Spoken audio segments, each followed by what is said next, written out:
Hi friends, ఇవాళ మనం some FS formula ఎలా ఉపయోగిస్తారో చూపిస్తాను.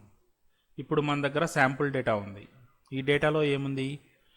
రీజన్, ఏ రీజన్లో రిప్రజెంటేటివ్ ఏ ప్రోడక్ట్ని ఎన్ని యూనిట్స్ ఎంత కాస్ట్కి అమ్మాడు, అది కాస్ట్ వాల్యూ ఇక్కడ ఉంది చూడండి.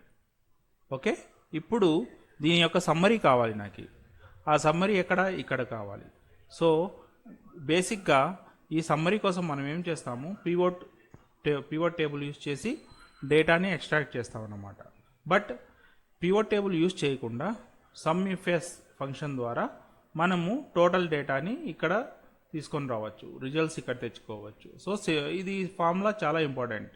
ఎందుకంటే పివోట్ టేబుల్ యూజ్ చేయడం వల్ల మనకి కొంచెం ఎక్కువ ఎక్స్ట్రా వర్క్ చేయాలి. పివోట్ టేబుల్లో యాడ్ చేసుకోవాలా, మళ్ళీ తీయాలా, కాపీ పేస్ట్ చేయాలా, ఇలా చాలా ఉంటుంది. బట్ ఇక్కడ సింపుల్గా మీకు ఇక్కడే ఫార్ములా వేసేసి రిజల్ట్స్ ఇక్కడే ఇమీడియట్గా వచ్చేస్తుంది అన్నమాట. మీకు డబల్ వర్క్ చేయాల్సిన పని లేదు. సో ఈ సమ్ ఇఫ్ఎస్ ఫార్ములాని ఎలా యూజ్ చేయాలో ఇప్పుడు చూపిస్తాను, చూడండి. మొదటగా మనము sumifs okay formula వేసుకొని ఇక్కడ సమ్ రేంజ్, స్టార్టింగ్లో సమ్ రేంజ్ అంటే ఇప్పుడు మనకి ఏం కావాలి, సమ్ టోటల్ యూనిట్స్ యొక్క రేంజ్ ఇక్కడ స్టార్టింగ్లో మనం సెలెక్ట్ చేయాలన్నమాట. టోటల్ యూనిట్ వాల్యూ ఎక్కడ ఉంది, ఇక్కడ ఉంది చూడండి. ఈ కాలమ్ని, హెచ్ కాలమ్ని సెలెక్ట్ చేసుకోవాలి. ఓకే, స్టార్టింగ్లో. ఓకే, ఇప్పుడు మనకి ఈ రీజన్ ఉంది కదా, ఈ రీజన్ యొక్క కాలం ఎక్కడ ఉంది, ఇక్కడ చూడండి. క్రైటీరియా రేంజ్ అంటారు. అంటే దీనికి సంబంధించి రిలేటెడ్ కాలం ఏది అనేది ఇక్కడ సెలెక్ట్ చేయాలి. ఓకే, రీజన్ సెలెక్ట్ చేసాం. ఇప్పుడు సెలెక్ట్ చేసిన తర్వాత నెక్స్ట్ మనకి ఆ రీజన్లో ఏ రీజన్ యొక్క టోటల్ కావాలి అంటే ఇప్పుడు చూడండి, దాని ఎదురుగానే సెంట్రల్ ఉంది కదా, అది సెలెక్ట్ చేశాను. ఇప్పుడు బ్రాకెట్ క్లోజ్ చేసేయండి. సో ఇప్పుడు మనం ఏం చేశాము, యూనిట్స్ని సెలెక్ట్ చేసుకున్నాం. మొదటగా యూనిట్స్ సెలెక్ట్ చేసుకోవాలి. యూనిట్స్ అంటే అది టోటల్ వాల్యూ, మనకి ఏ వాల్యూ అయితే కావాలో ఆ వాల్యూ యొక్క కాలమ్ని సెలెక్ట్ చేసుకోవాలి.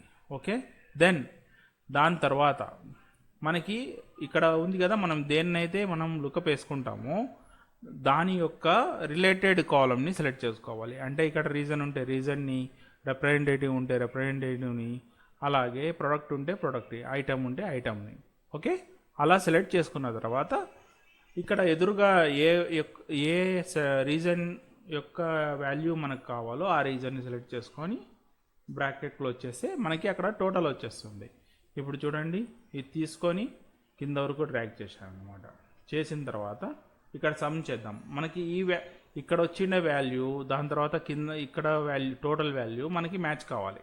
అంటే అప్పుడే మనకి కరెక్ట్గా వచ్చినట్టు లెక్క. సో మనము ఇక్కడ రికన్సిలేట్ చేసుకోవచ్చు అన్నమాట. ఓకే, ఇక్కడ చూడండి 2121 వచ్చింది కదా. ఇక్కడ చూద్దాం ఇది ఎంత వచ్చిందో యూనిట్స్ వాల్యూ. చూడండి 2121. ఏం చేశాను, ఇక్కడ సమ్ చేశాను, సింపుల్ సమ్ చేశాను. సో ఈ వాల్యూస్ని మనకి రీజన్ వైజ్గా డివైడ్ చేసి ఇక్కడ ఇచ్చేసింది అన్నమాట. సో మనకి సింపుల్గా సమ్ ఇఫ్ఎస్ యూజ్ చేయడం వల్ల మనకి డైరెక్ట్గా వాల్యూ ఇక్కడికి వచ్చేసింది.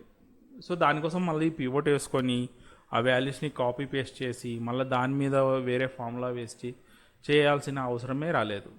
ఓకే, సేమ్ అలాగే యూనిట్స్ యొక్క టోటల్ ఎట్లా వేసాము అలాగే మనము టోటల్ కాస్ట్ వాల్యూ కూడా అలాగే వేయాలన్నమాట.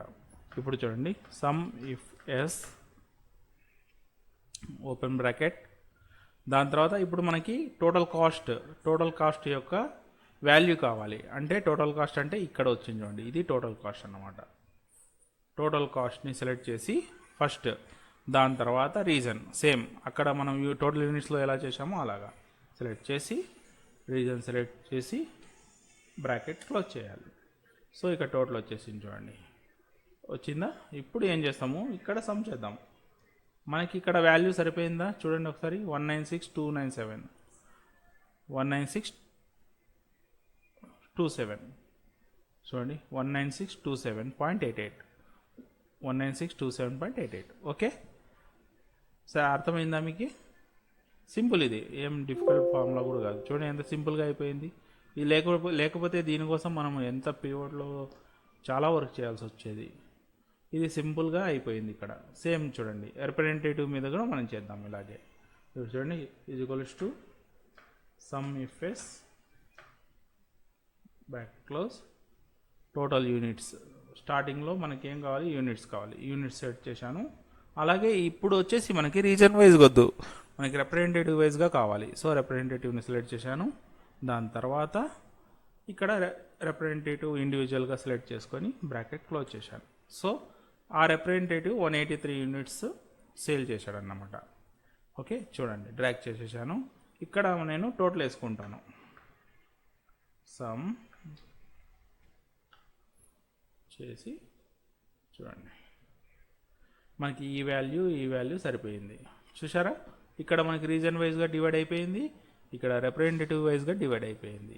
సో సేమ్ కాస్ట్ కూడా మనం అలాగే డివైడ్ చేసుకున్నాము. చూడండి సమ్ ఇఫ్ ఎస్ చూడండి, కాస్ట్ యూనిట్ కాస్ట్ టోటల్ తీసుకొని కామా రిప్రజెంటేటివ్ సెలెక్ట్ చేసుకొని అలాగే ఇండివిజువల్గా రిప్రజెంటేటివ్ని సెలెక్ట్ చేసుకొని క్లోజ్ చేయాలి. చూడండి ఇప్పుడు డ్రాగ్ చేస్తాను. చేసిన తర్వాత ఇప్పుడు సమ్ చేసుకుంటాను. సో మనకి టోటల్ సేమ్ వస్తుంది. చూడండి 19628 19628 చూడండి మిడిల్. ఓకే మ్యాచ్ అయిందా? చూడండి మనకి ఇక్కడ రీజన్ వైజ్గా డివైడ్ అయిపోయింది, ఇక్కడ రిప్రజెంటేటివ్ వైజ్గా డివైడ్ అయిపోయింది. అలాగే ఐటమ్ వైజ్ ఎన్ని ఐటమ్స్ సేల్ అయినాయి వాటి కాస్ట్ సేమ్ ఫార్ములా వేసుకుంటాము. సమ్ ఇఫ్ ఎస్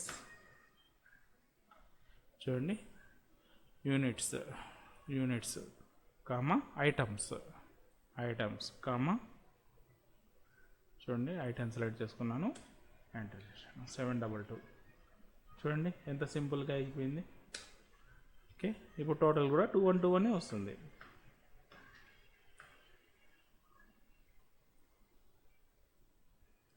చూడండి 2121 వచ్చింది.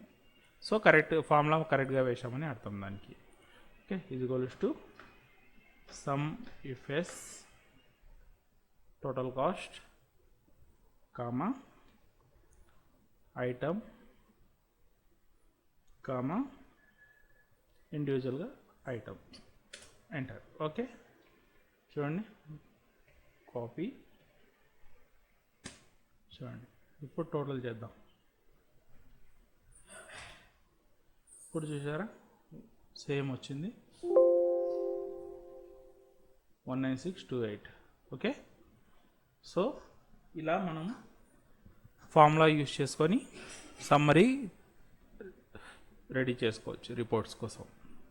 ఓకే ఫ్రెండ్స్, ఇది మీకు అర్థమైంది అనుకుంటాను ఫార్ములా.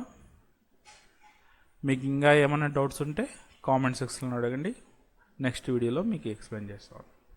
Thank you friends.